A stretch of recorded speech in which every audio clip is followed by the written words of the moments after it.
ഹാർട്ടിൽ നിന്ന് ബ്ലഡ് പുറത്തേക്ക് വരാനായിട്ട് ഒരു മെയിൻ ചാനൽ, ഒരു മെയിൻ ട്യൂബുണ്ട്, ബ്ലഡ് വെസലുണ്ട്. അതിനെ അയോട്ട എന്ന് വിളിക്കുന്നു. അപ്പോൾ അയോട്ട വഴി എത്ര ക്വാണ്ടിറ്റി ഓഫ് ബ്ലഡ് ഒരു മിനിറ്റിൽ പുറത്ത് വന്നു, അതിനെയാണ് കാർഡിയാക് ഔട്ട്പുട്ട് എന്ന് പറയുന്നത്.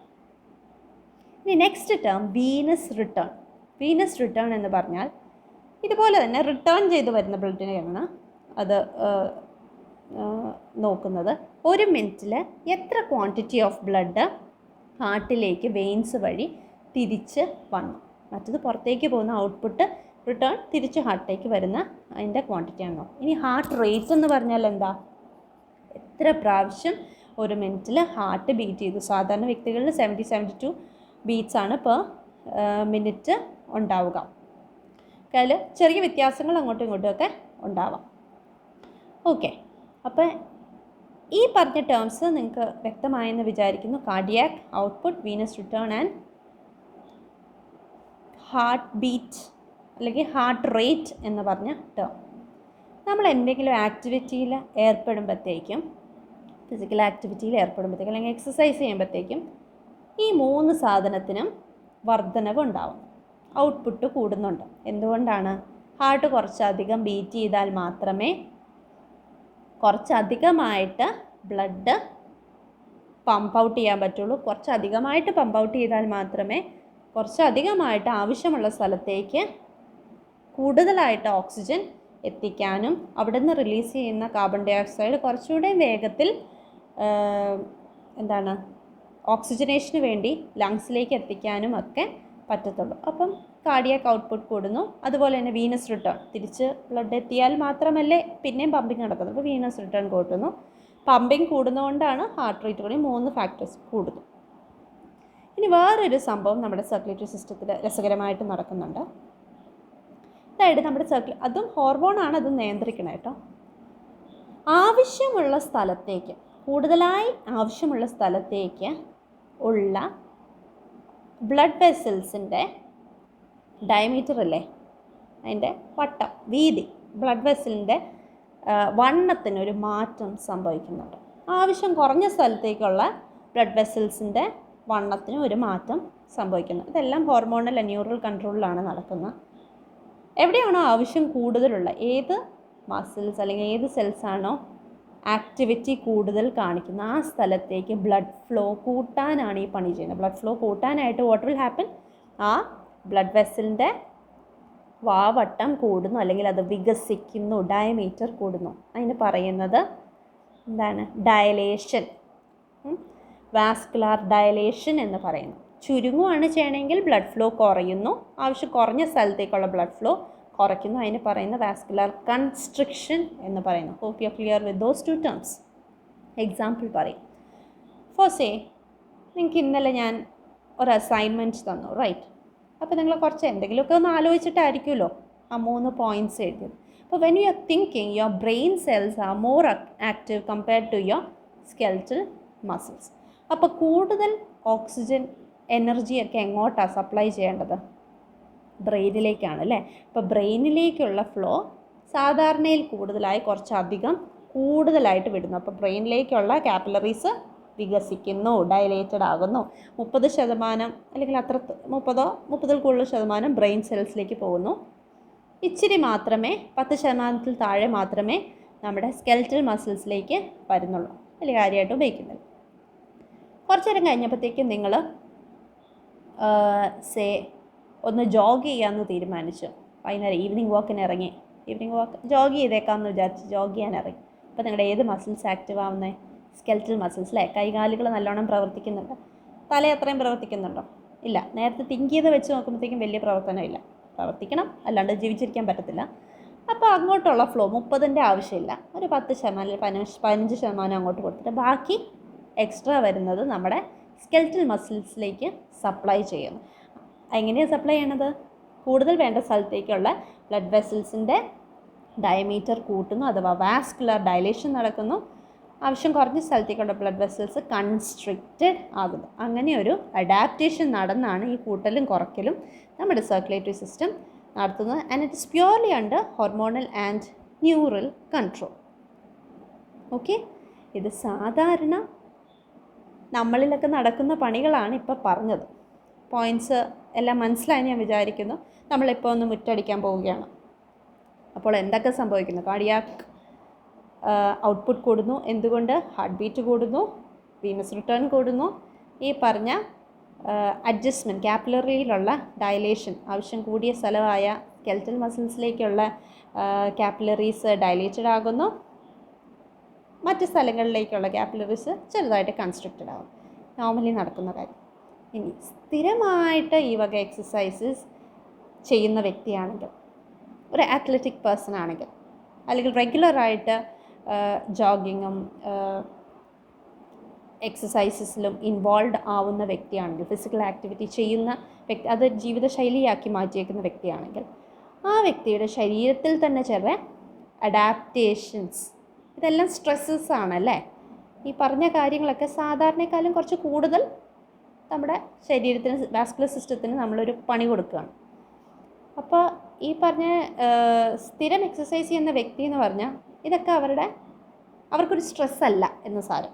സ്ഥിരം ചെയ്യുന്ന പരിപാടിയാണ്, നമുക്കാണ് സ്ട്രെസ്സ് വല്ലപ്പോഴും ചെയ്യുന്നതാണ്. ഓക്കെ, അപ്പോൾ സ്ഥിരം അതൊരു ശൈലിയാക്കി മാറ്റിയേക്കുന്ന ഒരു വ്യക്തിക്കാണെങ്കിൽ what all are happening in their body, ചില മാറ്റങ്ങൾ അവരുടെ വാസ്കുലർ സിസ്റ്റമായിട്ട് ബന്ധപ്പെട്ട് നടക്കുന്നുണ്ട്. എന്തൊക്കെ മാറ്റങ്ങളാണ്? പ്രധാനമായിട്ടും 5 അഡാപ്റ്റേഷൻസ് ആണ് അവരുടെ ബോഡിയിൽ നടക്കുന്നത്. First one is the RBC. RBCയുടെ നമ്പർ കൂടും. RBC ഇല്ലെങ്കിൽ പിന്നെ പറ്റത്തില്ല അല്ലേ. RBCയുടെ ഇമ്പോർട്ടൻസ് എന്താ? ഓക്സിജൻ കയറിയിരിക്കുന്ന സ്ഥലമാണ് RBC.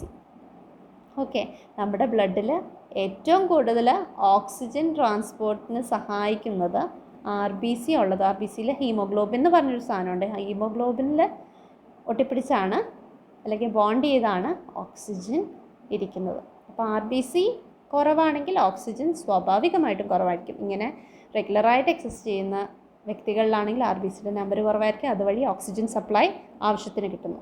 Next is density of capillaries വളരെ കൂടുതലായിരിക്കും. നമ്മൾ മെൻഷൻ ചെയ്തിരുന്നു, ഓക്സിജനൊക്കെ ബ്ലഡിലൂടെ സപ്ലൈ ചെയ്ത് കൊടുക്കുന്നു. ആർക്ക് ആവശ്യമുള്ള സെൽസിലൊക്കെ എത്തിച്ചു കൊടുക്കുന്നുണ്ട്, ട്രാൻസ്പോർട്ട് ചെയ്ത് എത്തിച്ചു കൊടുക്കുന്നുണ്ട്. ഓക്കെ, അപ്പോൾ അവിടെ ഒരു എക്സ്ചേഞ്ച് നടന്നാലല്ലേ ഓക്സിജൻ അവിടെ കൊണ്ടുപോയി ഡംപ് ചെയ്തിടാൻ പറ്റത്തുള്ളൂ. ഓക്കെ, ബ്ലഡ് വെസൽസ് സെല്ലിൽ ചെന്ന് അവസാനിക്കുന്ന ആ ഒരു പോയിന്റിൽ ബ്ലഡ് വെസൽസ് കാപ്പിലറീസ് ആയിട്ട് സ്പ്ലിറ്റ് ചെയ്യുന്നു. കാപ്പിലറീസ് വഴിയാണ് ഈ സെല്ലിലേക്ക് ഇത് കയറിപ്പോകുന്നത്. അപ്പോൾ അവിടെ കാപ്പിലറിയുടെ അളവ് കൂടുതലാണെങ്കിലേ പെട്ടെന്ന് ഓക്സിജൻ അങ്ങോട്ട് ചാടിക്കയറാൻ പറ്റത്തുള്ളൂ. അതുപോലെ ഇവിടെ പ്രവർത്തനത്തിന് വേണ്ടി യൂസ് ചെയ്യുന്ന ഫ്യൂവലായ ന്യൂട്രിയൻസ് ഒക്കെ യൂസ് ചെയ്ത് കഴിയുമ്പോഴത്തേക്ക് അവിടെ ഒരു ബൈ പ്രോഡക്റ്റ് വന്ന് കിടക്കും. ഒന്ന് വെള്ളമാണ്, വല്ല പ്രശ്നമൊന്നുമില്ല. വേറൊരു ബൈ പ്രോഡക്റ്റ് എന്ന് പറഞ്ഞാൽ കാർബൺ ഡൈ ഓക്സൈഡാണ്. അതും ഇങ്ങ് പിടിച്ചെടുക്കും. ആര് പിടിച്ചെടുക്കുന്നു? ഈ കാപ്പിലറീസ് വഴി ബ്ലഡ് വെസ്സിൽ പിടിച്ചെടുത്ത് എവിടെ കൊണ്ടുപോകുന്നു? നമ്മുടെ ലങ്സിൽ കൊണ്ടുപോകുന്നു. ലങ്സിലെത്തി ലങ്സിൻ്റെ ഉള്ളിലുള്ള, നമ്മൾ ശ്വസിച്ച് ഉള്ളിൽ കയറ്റി വെച്ചേക്കുന്ന ഓക്സിജൻ ലങ്സിൻ്റെ സർഫസിലുള്ള കാപ്പിലറി വഴി എങ്ങോട്ട് കയറുന്നു? ബ്ലഡ് വെസലിലേക്ക് എത്തുന്നു. ബ്ലഡ് വെസലിൽ ഇപ്പം നിറഞ്ഞു കിടക്കുന്ന കാർബൺ ഡൈ ഓക്സൈഡ് തിരിച്ച് ലങ്സിൻ്റെ ഉള്ളിലേക്ക് വലിച്ചെടുക്കുന്നു. ആ പ്രോസസ്സിനാണ് എക്സ്ചേഞ്ച് എന്ന് പറയുന്നത്, ഗ്യാസ് എക്സ്ചേഞ്ച് എന്ന് പറയുന്നത്. ഓക്സിജൻ, ലങ്സിലുള്ള ഓക്സിജനെ ബ്ലഡ് വെസലിലേക്ക് കാപ്പിലറി വഴി എടുക്കുന്നു. ബ്ലഡ് വെസലിലുള്ള കാർബൺ ഡൈ ഓക്സൈഡിനെ തിരിച്ച് ലങ്സിലേക്ക് എത്തിക്കുന്നു. ആ ലങ്സിൽ നിന്നുള്ള നമ്മൾ പുറന്തള്ളുന്നു, ശ്വസിച്ച് പുറത്തേക്ക് തള്ളുന്നു. ഗ്യാസ് എക്സ്ചേഞ്ച് ഇഫക്റ്റീവായിട്ട് നടക്കാൻ ഈ കാപ്പിലറീസിൻ്റെ അളവ് കൂടിയാൽ നല്ല ഇഫക്റ്റീവായിട്ട് ഗ്യാസ് എക്സ്ചേഞ്ച് നടക്കുന്നു. ഇങ്ങനെയുള്ള വ്യക്തികളിൽ ഗ്യാസ് എക്സ്ചേഞ്ച് ഇഫക്റ്റീവായിട്ട് നടക്കുന്നുണ്ട്. കാരണം എന്താ? കാപ്പിലറീസിൻ്റെ density is very high. Lungs ഒരു ബലൂൺ പോലത്തെ ഒരു സഞ്ചിയാണ്. അതിൻ്റെ ഉള്ളിൽ നിറയെ കുഞ്ഞു കുഞ്ഞു സഞ്ചികളാണ്. അപ്പോൾ ഈ സഞ്ചിക്ക് ചുറ്റും ഒരു വല വിരിച്ചേക്കണ പോലെ നിറയെ കാപ്പിലറീസാണ്. അപ്പം വളരെ ഇഫക്റ്റീവായിട്ട് ഗ്യാസ് എക്സ്ചേഞ്ച് നടക്കുന്നു. തേർഡ് അഡാപ്റ്റേഷൻ ഇസ് ഇവരുടെ ആർട്ടീരിയൽ വാൾസ് ഭയങ്കര ഇലാസ്റ്റിക് ആയിരിക്കും. ആർട്ടറിയുടെയൊക്കെ ഭിത്തിയെ ഇലാസ്റ്റിക് ആണെങ്കിലല്ലേ നമുക്ക് ആവശ്യമുള്ള സ്ഥലത്തേക്ക് ചുരുക്കാനും ആവശ്യമില്ലാത്ത സ്ഥലത്തേക്ക് ഡൈലേഷൻ നടത്താനും ഒക്കെ പറ്റത്തുള്ളൂ. ഭയങ്കര സ്റ്റിഫായിട്ടിരിക്കുന്ന സാധനമാണെങ്കിലോ നമുക്കിത് ചുരുക്കാനും വികസിപ്പിക്കാനും ഒക്കെ ബുദ്ധിമുട്ടായിരിക്കും. ഓക്കെ, അപ്പോൾ ഇലാസ്റ്റിസിറ്റി കൂടുതലായിരിക്കും നമ്മളെക്കാൾ എന്ന രീതിയിലാണ് ഈ പോയിൻറ്റ്സ് എല്ലാം നമ്മൾ പറയുന്നത്. നെക്സ്റ്റ് പോയിൻ്റ് എന്ന് പറയുന്നത് ആദ്യം നമ്മൾ പറഞ്ഞൊരു കാര്യമാണ്, നമ്മൾ എന്തെങ്കിലും പണി ചെയ്യുകയാണെങ്കിൽ നമ്മുടെ ഹാർട്ട് റേറ്റ് അല്ലെങ്കിൽ ഹാർട്ട് ബീറ്റ്, ഹാർട്ട് ഇടിക്കുന്ന പെർ മിനിറ്റ് ഇടിക്കുന്ന കണക്ക് നോക്കിയാൽ അത് കൂടുന്നു അല്ലേ? ഒന്ന് ഓടി നോക്കിയാൽ അറിയാം. നമ്മൾ ഹാർട്ട് ഇടിക്കുന്ന ശബ്ദം നമുക്ക് കേൾക്കാൻ പറ്റും, ടപ്പ് ടപ്പ് ടപ്പ് ഇടിക്കുന്ന ശബ്ദം കേൾക്കും. പക്ഷേ ട്രെയിൻഡ് ഇൻഡിവിജ്വൽസ് അല്ലെങ്കിൽ സ്ഥിരം ഈ പറഞ്ഞ ആക്ടിവിറ്റീസിൽ ഇൻവോൾവ് ചെയ്യുന്ന വ്യക്തികളാണെങ്കിൽ അങ്ങനെ ചെറിയൊരു ആക്ടിവിറ്റി ചെയ്തെന്ന് വെച്ചൊന്നും അവരുടെ ഹാർട്ട് റേറ്റ് ഈ നമ്മളുടെ കിതയ്ക്കണ പോലെ, നമ്മളുടെ ഇടിക്കണ പോലെ അവരുടെ ഇടിക്കത്തില്ല. Why so? അവരുടെ cardiac muscles are much more powerful. Okay, വളരെയധികം പവർഫുള്ളാണ്. അപ്പോൾ ഭയങ്കരം പവർഫുള്ളായിട്ടുള്ളൊരു മോട്ടർ വെച്ച് നമ്മൾ വെള്ളം അടിക്കാമെന്നിരിക്കട്ടെ, പവർ കുറഞ്ഞൊരു മോട്ടർ വെച്ചും അടിക്കാമെന്നിരിക്കട്ടെ.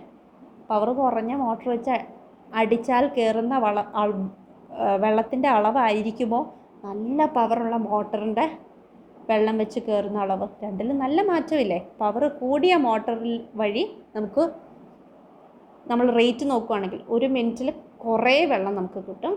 മറ്റേ പവർ കുറഞ്ഞ മോട്ടർ വെച്ച് അടിക്കുന്ന വെള്ളമാണെങ്കിലോ 1 മിനിറ്റിൽ കുറച്ച് വെള്ളം കിട്ടും. Same is the case weaker cardiac മസിൽസും സ്ട്രോങ്ങർ കാർഡിയാക് മസിൽസും. സ്ഥിരം ആക്ടിവിറ്റീസിൽ സ്ഥിരം അത്ലറ്റിക് ആയിട്ടുള്ള പേഴ്സൺസ്, ട്രെയിൻഡ് സ്പോർട്സ് പീപ്പിൾ, അവരൊക്കെ സ്ഥിരം ഈ വക ആക്ടിവിറ്റീസ് ചെയ്യുന്നതുകൊണ്ട് ഈ വക ചെറിയ സ്ട്രെസ്സസ് ഒന്നും അവർക്ക് സ്ട്രെസ്സസേ അല്ല. അവരുടെ കാർഡിയാക് മസിൽസ് വളരെ പവർഫുള്ളാണ്. സോ ദേ ക്യാൻ പമ്പ് ഓരോ കോൺട്രാക്ഷനിലും റിലാക്സേഷനിലും കൂടുതൽ ക്വാണ്ടിറ്റി ഓഫ് ബ്ലഡാണ് പമ്പ് ഔട്ട്. കാർഡിയാക് ഔട്ട്പുട്ട് അവർക്ക് സാധാരണഗതിയിൽ തന്നെ കൂടുതലാണ്. സോ ഒരു ആക്ടിവിറ്റി ചെയ്തെന്ന് വെച്ച് അവരുടെ കാർഡിയാക് ഔട്ട്പുട്ട് കൂടത്തില്ല, നോർമലായിട്ട് തന്നെയായിരിക്കും അവരുടെ പോകുന്നത്. The last point is accumulation of lactic acid. Now that needs N explanation. നമ്മൾ അനേറോബിക് ആക്ടിവിറ്റീസ് പറഞ്ഞു അല്ലേ? എറോബിക് ആക്ടിവിറ്റീസ് സാധാരണ നമ്മൾ കഴിക്കുന്ന ഭക്ഷണം, ഏത് ഭക്ഷണമാണെങ്കിലും അതിനെ പൊട്ടിക്കുന്ന കുറേ സ്റ്റെപ്സ് വഴിയാണ് അതിനെ പൊട്ടിക്കുന്നത്. അതിനെ പൊട്ടിക്കാൻ നമുക്ക് ഓക്സിജൻ ആവശ്യമാണ്. ആ ഓക്സിജൻ ഉപയോഗിച്ച് ഇതിനെ പൊട്ടിച്ച് അതിൻ്റെ ബൈ പ്രൊഡക്റ്റായിട്ട് കിട്ടുന്നതാണ് എനർജി. നമുക്ക് കിട്ടുന്നു carbon dioxide, water. Carbon ഡൈ ഓക്സൈഡിനെ നമ്മൾ ലങ്സിലേക്ക് എത്തിച്ച് അതുവഴി പുറന്തള്ളുന്നു. വാട്ടർ നമ്മൾ എക്സസ് ആയിട്ടുള്ളത് യൂറിനേറ്റ് ചെയ്ത് കളയും. ഇങ്ങനെയൊക്കെയാണ് നമ്മൾ എനർജി ഉപയോഗിക്കുന്നുണ്ട്. പക്ഷെ നമ്മളൊരു ഭയങ്കരമായിട്ട് എഫേർട്ട് വേണ്ട ആക്ടിവിറ്റി നമ്മൾ ചെയ്യാമെന്നിരിക്കട്ടെ, വെയ്റ്റ് ലിഫ്റ്റിംഗ്, ഭയങ്കര എഫേർട്ട് വേണ്ട. അപ്പോൾ നമ്മുടെ ശരീരത്തിൽ ഇതിന് വേണ്ട ഈ ആക്ടിവിറ്റി ചെയ്തു തീർക്കാനുള്ള ഓക്സിജൻ നമ്മുടെ ശരീരത്തിൽ തികയുന്നില്ല. അങ്ങനത്തെ കേസിൽ നമ്മുടെ ശരീരം എന്ത് പണി ചെയ്യുന്നതെന്ന് വെച്ചാൽ, ഏത് സെല്ലിലാണോ ഈ പറഞ്ഞ ആക്ടിവിറ്റി, ഏത് സെൽസാണോ ഈ ആക്ടിവിറ്റി ആയിട്ട് ഇൻവോൾവ് ആയിട്ടുള്ള ആ സെൽസിൽ ഈ പറഞ്ഞ ന്യൂട്രിയൻസ് പെട്ടെന്ന് അത് ലാക്റ്റിക് ആസിഡ് എന്ന ഫോമിലേക്ക് അതിനെ മാറ്റി അതിനെ ഉപയോഗിക്കാൻ തുടങ്ങും. അതിൻ്റെ full process carbon dioxide, water എന്ന വഴി ആ അത്രയും ലെങ്തി പ്രോസസ്സ് വരെ എത്താനുള്ള ഓക്സിജൻ ഒന്നും നമ്മുടെ കയ്യിലില്ല, അതിനുള്ള സമയമില്ല. പെട്ടെന്ന് നമുക്ക് എനർജി വേണം. അപ്പോൾ നമ്മൾ പെട്ടെന്ന് പകുതിക്ക് വെച്ച് ഇത് നിർത്തി ലാക്റ്റിക് ആസിഡ് എന്ന രൂപത്തിൽ അവിടെ വെച്ച് സ്റ്റെപ്പ് സ്റ്റോപ്പായിട്ട് നമ്മൾ അത് അത്രയുള്ള എനർജി നമ്മൾ യൂസ് ചെയ്യുന്നു. അപ്പോൾ ഓക്സിജൻ ഇല്ലാത്ത അവസ്ഥയിലാണ് ഈ പറഞ്ഞ പ്രോസസ്സ് നടക്കുന്നത്. ഓക്കെ, അപ്പോൾ ചുരുക്കി പറഞ്ഞാൽ ലാക്റ്റിക് ആസിഡ് കെട്ടിക്കിടക്കുന്നു. ഓക്കെ, കാർബൺ ഡൈ ഓക്സൈഡ് വാട്ടറിൽ അവസാനിക്കുന്ന ഈ സീക്വൻസ് ഓഫ് പൊട്ടിക്കൽ റിയാക്ഷൻ, ന്യൂട്രിയൻസിനെ പൊട്ടിച്ച് ആ ഒരു carbon dioxide, water, energy എന്ന അൾട്ടിമേറ്റ് പ്രോഡക്റ്റിൽ എത്തിക്കേണ്ട റിയാക്ഷൻ ലാക്റ്റിക് ആസിഡ് എന്ന സ്റ്റെപ്പിൽ വെച്ച് നിന്നു പോവുകയാണ്. ഓക്സിജൻ ഇല്ലാത്തതുകൊണ്ട്, ഓക്സിജൻ്റെ അഭാവത്തിലാണ് ലാക്റ്റിക് ആസിഡ് ഉണ്ടാകത്തുള്ളൂ. പക്ഷേ ഈ ലാക്റ്റിക് ആസിഡ് ഉണ്ടാവുമ്പോൾ ഉള്ളൊരു പ്രശ്നം എന്താണെന്ന് വെച്ചാൽ, ഇത് സെൽസിന് പ്രശ്നമാണ്, ടോക്സിക്കാണ്. കെട്ടിക്കിടന്ന സെൽസ് നശിക്കാൻ തുടങ്ങും, ചീത്തയാവാൻ തുടങ്ങും. ഏത് സെല്ലാണ് ഇത് കെട്ടിക്കിടക്കുന്നത് ചീത്തയാവാൻ തുടങ്ങും. പെട്ടെന്ന് അതിനെ നീക്കം ചെയ്യണം. അപ്പോൾ നമ്മുടെ ശരീരത്തിലൊക്കെ ഈ പറഞ്ഞ സാധനങ്ങൾ കെട്ടിക്കിടന്ന അനേറോബിക് ആക്ടിവിറ്റീസ് നമ്മൾ ചെയ്താൽ, വെയ്റ്റ് ലിഫ്റ്റിംഗ് ഒക്കെ ചെയ്താൽ ആ സെൽസിൽ ലാക്റ്റിക് ആസിഡ് ഉണ്ടാവുകയും അത് കുറച്ച് സമയമെടുക്കും അതിനെ പുറത്തേക്ക് ബ്ലഡ് വഴി പുറത്തേക്ക് എടുക്കാൻ. കാരണം എന്താ, ബ്ലഡ് സർക്കുലേറ്റ് ചെയ്യണമെങ്കിലും എനർജി ആവശ്യമാണ്. അത് നമ്മുടെ ശരീരത്തിൽ ഇല്ലാത്തതുകൊണ്ടാണല്ലോ ഈ പണിക്ക് അനേറോബിക്കിന് നമ്മൾ പോയത് തന്നെ. പക്ഷേ ട്രെയിൻഡ് ഇൻഡിവിജ്വൽസിന് എന്താ ഗുണം? അവർക്ക് അവൈലബിളായിട്ട് ഇഷ്ടം പോലെ ഓക്സിജൻ കിടപ്പുണ്ട് അല്ലേ? നമ്മുടെ RBC ഒക്കെ കൂടുതലാണ് അവർക്ക്. RBC കൂടുതലാണ്, ആർട്ടീരിയൽ വാൾസിനൊക്കെ ഇലാസ്റ്റിസിറ്റി കൂടുതലാണ്, അങ്ങനെയൊക്കെ ഒത്തിരി ഗുണങ്ങൾ അവർക്കുണ്ട്. സോ ഡെഫിനറ്റ്ലി അവർക്ക് ഈ പ്രശ്നം ഫേസ് ചെയ്യേണ്ടതായിട്ട് വരില്ല. വളരെ ക്വിക്കായിട്ട് അവരുടെ സർക്കുലേറ്ററി സിസ്റ്റം എഫിഷ്യൻ്റായിട്ട് പ്രവർത്തിക്കുന്നതുകൊണ്ട് തന്നെ ലാക്റ്റിക് ആസിഡ് പെട്ടെന്ന് റിമൂവ് ചെയ്യപ്പെടുന്നു, ആ സെൽസിനൊന്നും ഒരു ഡാമേജും പറ്റാണ്ട്. Okay, hope you understand the 5 adaptations that are seen in individuals that regularly perform or in individuals who are trained individuals അല്ലെങ്കിൽ athletic people കാണുന്ന adaptation with respect to the blood vascular system. Exercise ആയിട്ട് ബന്ധപ്പെട്ട് blood vascular സിസ്റ്റത്തിൽ trained ഇൻഡിവിജ്വൽസിനുള്ള adaptations ആണ് last 5 points mention ചെയ്ത്. അതിന് മുന്നേ പറഞ്ഞ 4 പോയിൻറ്റ്സ് നമ്മൾ എക്സസൈസ് ചെയ്യുമ്പോൾ നമ്മുടെ ബ്ലഡ് വാസ്കുലർ സിസ്റ്റത്തിലുണ്ടാകുന്ന കാര്യങ്ങളാണ് പറഞ്ഞത്. നിങ്ങൾക്കിത് മനസ്സിലായെന്ന് വിചാരിക്കുന്നു. നിങ്ങൾക്ക് എന്തെങ്കിലും ഡൗട്ട് ഉണ്ടെങ്കിൽ ഒന്നെങ്കിൽ ഈ വീഡിയോൻ്റെ കമൻറ്റ് ബോക്സിലിടുക, അല്ലെങ്കിൽ നമ്മുടെ ഗൂഗിൾ ക്ലാസ് റൂമിൻ്റെ കമൻറ്റ് ബോക്സിലിടുക. ഓക്കെ, വാട്സപ്പ് ഗ്രൂപ്പിൽ എന്താ കണ്ടിന്യൂസ് ആയിട്ട് കമൻറ്റ്സ് വന്നില്ലെങ്കിൽ മേ ബി ചിലപ്പോൾ ശ്രദ്ധിക്കത്തില്ല, അതുകൊണ്ടാണ്. ഓക്കെ, ഇത് ഗൂഗിൾ ക്ലാസ്സിൻ്റെ കമൻറ്റ് ബോക്സിലിടുക, അതർവൈസ് ഈ വീഡിയോൻ്റെ കമൻറ്റ് ബോക്സിൽ ഇടുക. Okay, have a nice week. God bless you all.